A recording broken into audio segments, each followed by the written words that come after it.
Türkiye башкаласы Анкарада 14 сағат исәмсез мөхтәрәм тамашар. Бүген 2025 елның 24 ноябрь дүшәмбе көн. Сез турыдан тура эфирдә Төркия авазы радиосының татар телендәге тапшырыгын тыңлыйсыз. Безнең программа 19 метрлык кыска дулкынның 15360 килогерц эшләнгән 42 дәрәҗә көнчыгыш юнәлешендәге Түрксат 3А һәм Түрксат 4А ярышнары белән 3 тапкыр w.trtdinna.com интернет адресы аша һәм кесе телефоннарының TRT-Dinna тыңна кушымтасыннан Voice of Turkey East Radio каналыннан тапшыла. Тапшырыбызның кабатлавын Казан вакыты белән сәгать кичке 8 ортада интернет һәм яшнаша Вот West Radio каналыннан тыңлыйсыз. Тапшырыбызның бүгенге чаралышында соңгы хәбәрләрдән соң 1000 еллыкның беренче чиреге программасы белән Төрки дөньяның йолдызлары язмасын тәкъдим итәрбез.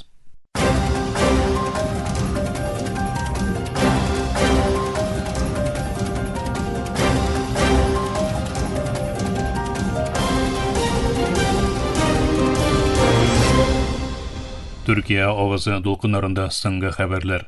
Türkiye илбашы Recep Tayyip Erdoğan, Türkiye'nin yakın kөнчыгыштан алып, Африка һәм Украинага кадәр сузылышу берлеш төбәкләрендә халыкара тынычлык урнаштыру тырышлыкларында катнашуны арттырырга дәвам итәчәген белдереп, Анкара җитәкчелегенең глобаль кризисларны шишу инициативаларындагы әһәмиятен ассыклады. Елбашы якшәмбе көнне Көньяк Африканың Йоханнесбург шәһәрендә оештырылган G20 лидерлар саммитында белдерү ясап, иленең Украина һәм Русия арасында гадел һәм даими тынычлык өчен кулыннан килгәнне башкаруын әйтте. Төркия дәүләт башлыгы Эрдоган Кара диңгез ашлык коридорының капыт ачылуын сөйләшер өчен дүшәмбе көнне Русияле вазифадашы Путинга шалтыратачагын җиткереп, бу барышны башлата алсак, моның бик файдалы булачагына ышанам. Сугышта күп кешенең гомере өзелде. Бу үлемнәрне токтату өчен ясала алыначак адымнарны Русия дәүләт башлыгы белән сөйләшәчәкмен. Сөйләшүнең нәтиҗәсен Авропалы партнерларыбыз Дональд Трамп һәм калган дуслар белән карап чыгу форсатымның булачагына ышанам диде. Төркия лидеры Газадагы һөҗүмнәрнең геноцид булуын һәм Израиль баш министры Нетаньяхуның булардан җаваплы булуын кабатлады. Судандагы сугышка да тукталып узган Эрдоган, Суданда кардәшләренең илдә дәвам итүче сугышта тынычлык урнаштыру тырышлыкларына, Төркиянең кушылуын теләүләрен һәм Анкара җитәкчелегенең берлешне бетерергә булышу өчен кулыннан килгәнне башкарачагын әйтте. Көньяк Африкадагы G20 саммитында катнашкан Төркия Ригадагы тынычлыкка һәм глобаль икътисади тотрыклыкка юнәлгән көчле тогрылыгын раслады. Белдерүне Илбашы дәрәсәлемдә башлыгы Бурханиттин Дуран ясады. Дуран Төркиянең арткан дипломатик йогынтысына һәм Илбашы Эрдоганның Газадагы гуманитар кризиска кагылышлы глобаль гамәл чакыруына игътибарны юнәлтте. Төркиянең Украина-Русия сугышындагы конструктив роле һәм тагын да киң кылачлы глобаль икътисад чакыруына да басма салды. Дуран моннан тыш 2053 эмиссиясыз тормыш максаты һәм калдыксыз хәрәкәт инициативаларының Төркиянең дәвам итүчәнне тотрыклы үсешкә тогрылыгын күрсәтүен әйтте. Ак йорт бастырган уртак белдерүгә күрә, АКШ һәм Украина Женевада үткәргән сөйләшүләрдән соң яңартылган һәм гадиләштерелгән тынычлык кысасын әзерләде. Белдерүдә сөйләшүләр конструктив, мәсьәләгә юнәлтелгән һәм ихтирамлы буларак бәяләнде һәм һәр ике тарафның да даими шешелешне тәэмин итү мәсьәләсендәге уртак тәвәккәллегенә басма салды. Тарафлар якшәмбе көнне үткәргән җыелышларның хәзергә кадәрге иң нәтиҗәле элемтә булуын белдереп, Русия Украина тынычлык барышында мөһим алгарышка ирешелүен белдерде.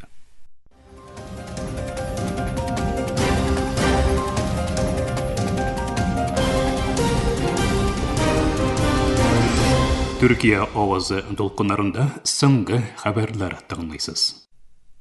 Хамас вәкиллеге Израиль белән төзелгән Газада отны туктату килешүенә кагылышлы тәрәккыятларны сөйләшү өчен Мисыр гомум күзләү хезмәте башлыгы Хасан Решат белән Каһирәдә очрашты. Сөйләшүләрдә отны туктату килешүенең соңгы торышы, Газадагы гомум күренеш һәм килешүнең икенче этабының үзенчәлекләре кузгатылды. Тәфсилле мәгълүмат бирелмәде. Хамас вәкиллекнең килешүнең беренче этабының үтәлешенә турылыгын раславын фақат Израильнең дәвам итүче бозу очракларының барышны катлауландыруын белдерде. Израиль халыкара тотрыклылык көченең Газада урнаштырылуы алдыннан җирлектә чынбарлыкны үзгәртергә тырыша. Белгечләр моның сәбәбен чит ил гаскәрләре килгәннән соң көндәлек һөҗүмнәрне оештыру мөмкинлегенең кимәячәк булуына бәйли. Бу бәяләү Израильнең Идиот Ахронот газетында дөнья күрде. Хәбәргә күрә, басым зур күләмдә АКШтан ясала һәм Вашингтон отны туктату кысасының икенче этабына күчүне тели. Израиль исә Хамасның үтерелгән 3 әсирнең мәйетләрен тапшырмавын сәбәп итеп күрсәтеп каршы тора. Газет моннан тыш Израильнең Газада нинди булса бер бозу очрагына кискен җавап бирү сәясәтен алып баруын һәм моның Хамасның яңадан шәкилләнүенә формалашуына рөхсәт ителмәячәге юлнамасын җиткерүне максат итүен яза. Узган атнада Нигериядәге католик мәктәбеннән урланган 300-дән күбрәк укучыдан 50-се кача алган белдерүне Нигерия христианнар берлеге ясады. Берлекнең башлыгы Болус Йоханна укучыларның җомга һәм шимбә көннәрендә качып китүен һәм гаиләләре белән очраштырылуын әйтте. Мәктәпнең хуҗасы католик епископы Йоханна 12 персонал белән бергә якынча 253 баланың әле һаман каракларның кулында булуын белдерде. Папа Лео якшәмбе көнне ясаган чакыруында балаларның һәм персоналның хәзер үк иреккә җибәрелүен теләде. Бу вакыйга төбәктәге иң зур күпләп кеше урлау учакларының берсе дип санала. Дүшәмбе иртәсенә Малайзияның 7 штатында су басудан барлыгы 10,922 кеше зыян күргән. Иң зур зыянга дучар булган штат Келантан. Дәүләт хәбәр агентлыгы Бернама белдергәнчә, илнең төньяк көнчыгышында урнашкан Келантан штатында бүген иртән 3022 гаиләдән 8248 кешенең зыян күрүе теркәлгән. Бу сан алдагы төнне хәбәр ителгән 7830 кешедән сизелерлек артышны күрсәтә. Рәсми затлар әйтүенчә, Келантандагы вазгыять төбәктә көчле явым-төшем дәвам итү аркасында һәм критик булып кала. Башка штатларда су дәрәҗәсе арту белән көрәшә. Пейлз штатында зыян күрүчеләр саны алдагы төндә 35 гаиләдән 114 кеше булса, бүген 243 гаиләдән 811 кешегә кадәр арткан. Пенангта да зыян күргән кешеләрнең саны арта бара, 57 гаиләдән 242 кешегә җиткән. Перакта корбаннар санының артуы хәбәр ителә. Шул вакытта Кедах һәм Теренгануда су басудан зыян күрүчеләрнең кими башлавы күзәтелә. Силангур су басудан зыян күргән соңгы штат булды. Ул ашыгыш ярдәм күрсәтү һәм ярдәм эшчәнлекләре таләп иткән төбәкләр исемлегенә кертелде. Мөхтәрәм тамашачылар, Төркия авазы документарында соңгы хәбәрләр тыңладыгыз.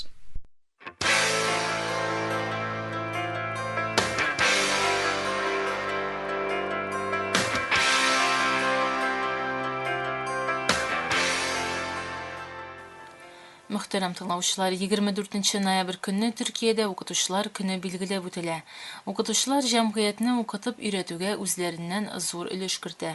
Алар сөю, шәфкать хисләре белән балаларны тәрбияләп, укытып өйрәтеп, аларны киләчәккә әзерли. Киләчәкне төзү алар белем биргән яшьләр кулында. Бары тик укытучылар гына башкаларның балаларына сөю һәм мәрхәмәт күрсәтә ала. Хөрмәтле укытучыларны бәйрәмнәре белән котлыйбыз, изге хезмәтләрендә уңышлар телибез.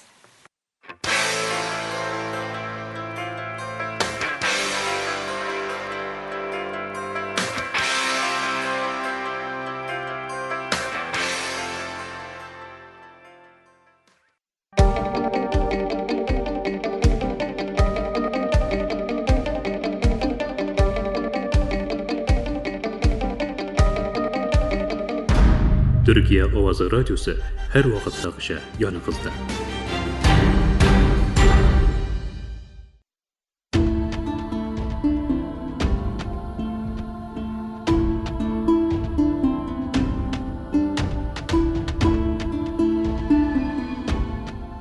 Мен yıllıkның birinci şirigi.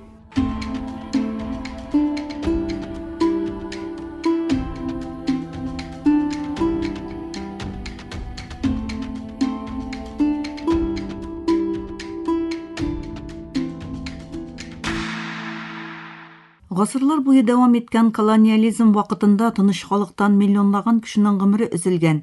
Сугышлар һәм ватандашлар сугышлары сәбәпле 100 меңләгән кеше кача хәленә төшкән Африка кыйтгасы 2020 елның 28 ноябрендә яңа күпләп үтерү белән көн тәртибенә килде.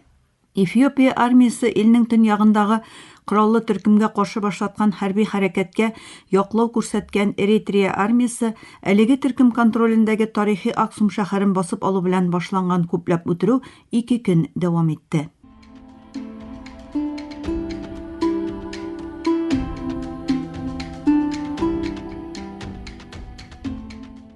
Халыкара оешмаларының күпләп үтерүдән качып Судандагы качаклар лагерьларына сыенган Аксум халкының аңлатмаларына нигезләнгән тикшерүләрендә тарихи чиркәүләре һәм обелисклары белән ЮНЕСКОның Бөтендөнья мирасы исемлегенә кертелгән Аксум шәһәре урамнарында ут ачылуы, йортларга баскыннар оештырылуы һәм тыныч халыктан йөзләгән кешенең үтерелүе ачыкланды.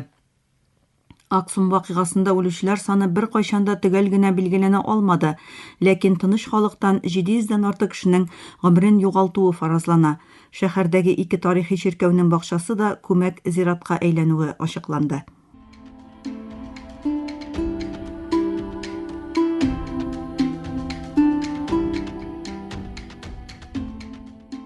Мен 1977 елда Берләшкән Милләтләр Оешмасы 29 ноябрьне ел сайын Фәләстин халкы белән теләктәшлек көне буларак билгеләп үтү турында карар кабул итте.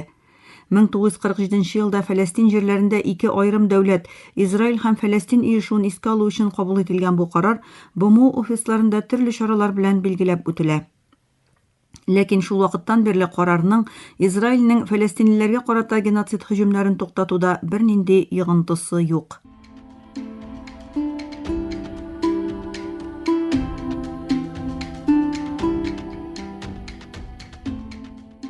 Католик христианнарының рухи лидеры һәм Ватикан дәүләт башлыгы Папа Франциск 2014 елның 28 ноябрендә Төркиягә сәфәр ясады. АКШ Куба мөнәсәбәтләрен нормальләштерү, Израильнең Фәләстин җирләренә һөҗүмнәрен һәм Украина-Русия сугышын туктату кебек дипломатик тырышлыклары белән игътибарны җәлеп иткән Папа Франциск Анкарада рәсми очрашулар үткәрде. Истанбулда дини лидерлар белән очрашты, Солтан Әхмәт һәм Ая София мәчетләрендә булды.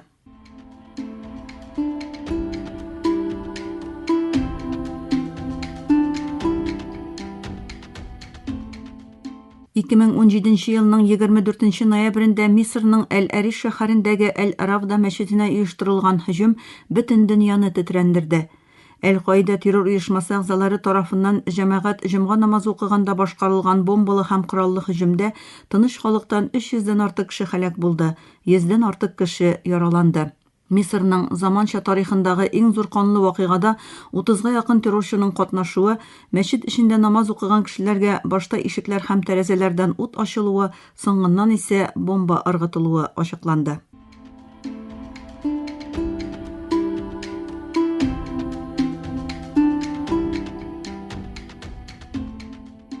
елның 29 ноябрендә булган очкыч фаҗигасы Бразилиянең бер шәһәрен һәм бөтен илне кайгыга салды.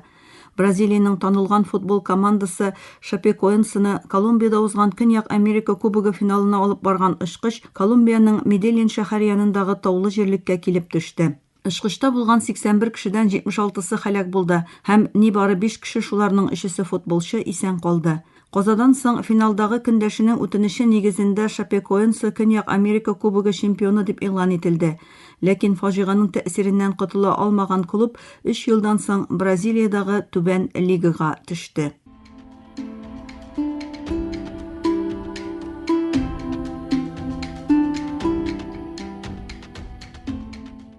Америка Кушма Штатлары тарихындагы иң танылган дәүләт сәркатибе һәм милли иминлек киңәшчесе Генри Киссинджер 2023 елның 29 ноябрендә 100 яшендә вафат булды. 1969 елдан 1977 елга кадәр АКШ илбашлары Ричард Никсон һәм Джеральд Фордның милли иминлек киңәшчесе һәм дәүләт сәркатибе булып эшләгән Киссинджер 1973 елда Нобель тынычлык бүләгенә лаек булды.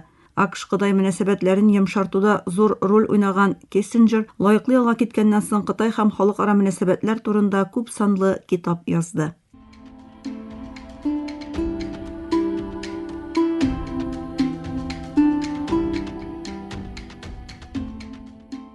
Куба инкыйлабының легендар лидеры Фидель Кастро 2016 елның 25 ноябрендә 90 яшендә вафат булды. 1959 елдан 2008 елга кадәр Куба белән идарә иткән Кастро 2008 елдан соң сәламәтлек проблемалары арту сәбәпле үз вәкаләтләрен бер туганы Раул Кастрога тапшырды.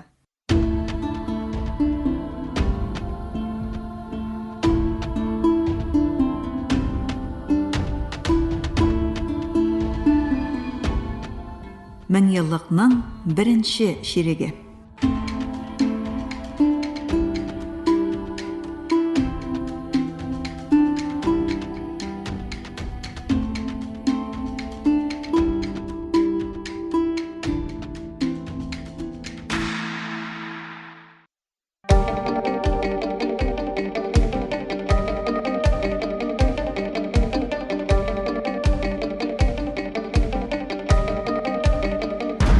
Türkiye Ovazı Radyosu her vaqtdagıcha yanınızda.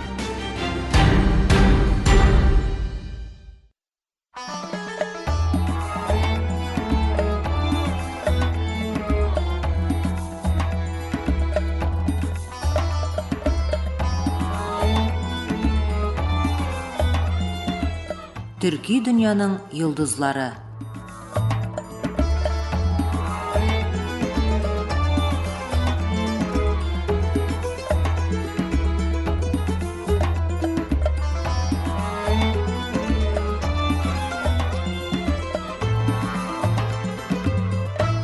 Төрки дөньяның йолдызлары тапшыру тизмәбезнең бу бүлемендә Хорасаннан Анадолуга күңел күпере Али Сәмәрканди язмасын тәкъдим итәбез. Аны халыкара мөнәсәбәтләр белгече Җәмил Догаш Ипәк әзерләде.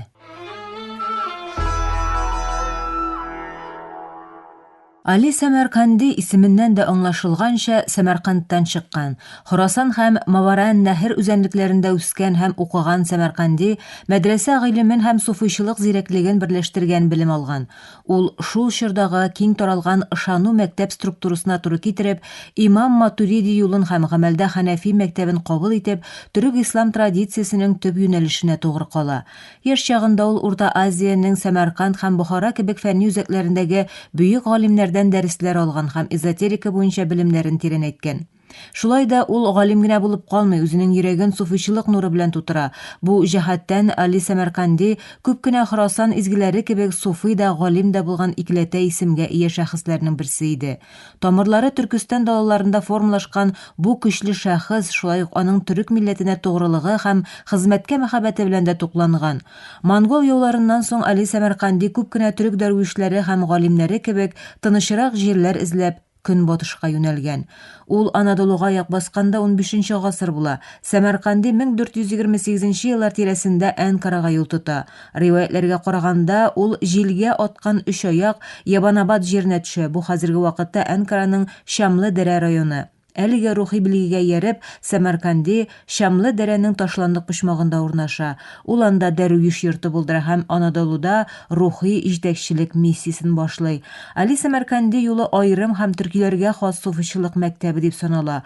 Ул Урта Азиядан ясәви рухын алып килә. Аны Анадолу туфрагы асылы белән кушып яңа сулыш бирә.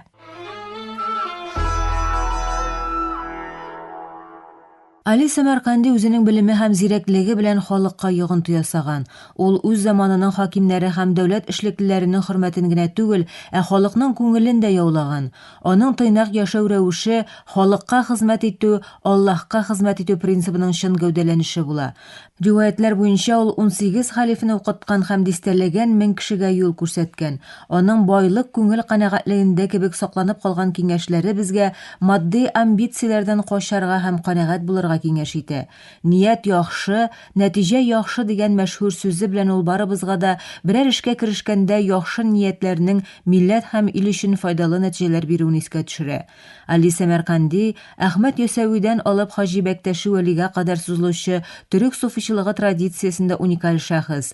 Аның Анадолуда төрек ислам суфичылыгына нигез салуда өлеше бик зур.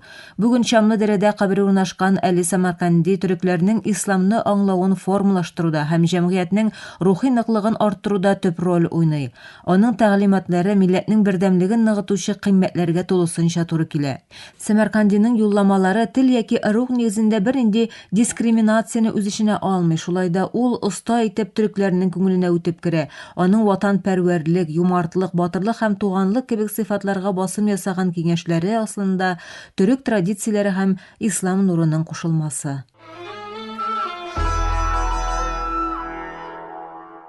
Күп гасырлар элек Али Самарканди кабызган ялкын бүген дә юлыбызны яктырта. Ул Самаркандтан Саудка, Хорасаннан Анадолуга кадәр сузылган зур цивилизация күперенең рухи архитекторларының берсе. Тарих дәвамында төрек милләте шундый изгеләр кул астында бердәмлеген һәм теләктәшлеген саклап калган һәм иң авыр вакытларда аларның дуалары һәм тәгълиматлары аша берләшә алган. Нәкъ менә шушы тирән тамырлы рухи мирас безгә Төркиянең һәм гомумән төрки дөньяның киләчәгенә өмет белән карарга мөмкинлек бирә. Али Самарканди тормышыннан алынган зирәклек, милли бердәмлек рухының һәм иман көченең потенциалын күрсәтә.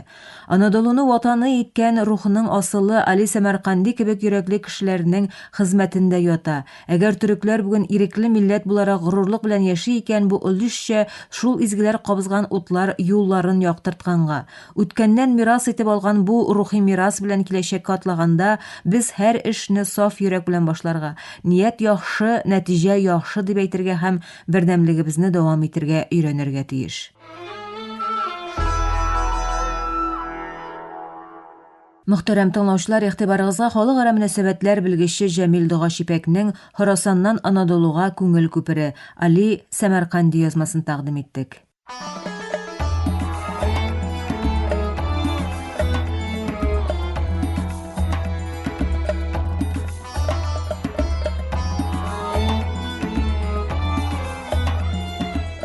Төрки дөньяның йолдызлары.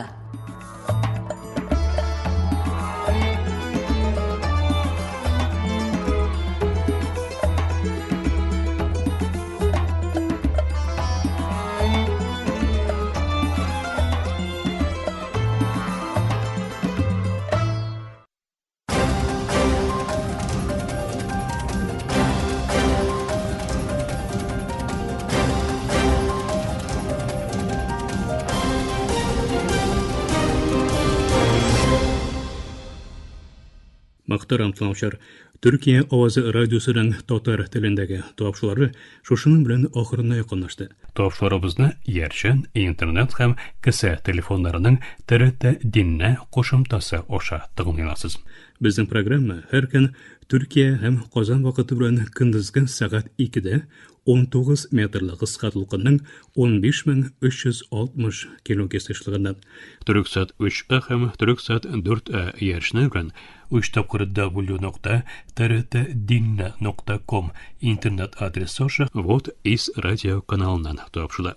Ярты сәгатьлек тапшыруларыбыздан кабатлавын Төркия һәм Казан вакыты белән сәгать кичке 8нче ортада 42 дәрәҗә көнчыгыш юнәлешендәге Төрксат 3А һәм Төрксат 4А ярышлары белән www.trtdinna.com интернет адресы аша һәм кесә телефоннарының ТРТ динне кушымтасы аша вот вес радио каналыннан тыңлыйларсыз. Тапшыруларыбыз турында уй-фикерләрегез һәм киңәш тәкъдимнәрегезне көтеп калабыз. Мөхтәрәм тыңлаучылар, безнең адрес латин хәрефләре белән ПК 33, Yenişehir, Ankara, Türkiye. Poçta indeksi 06 443. Elektronik poçta adresimiz tatar_trt.net.tr. Әлегә без сезнең белән саулашабыз, эфирдә киләсе очрашуга кадәр.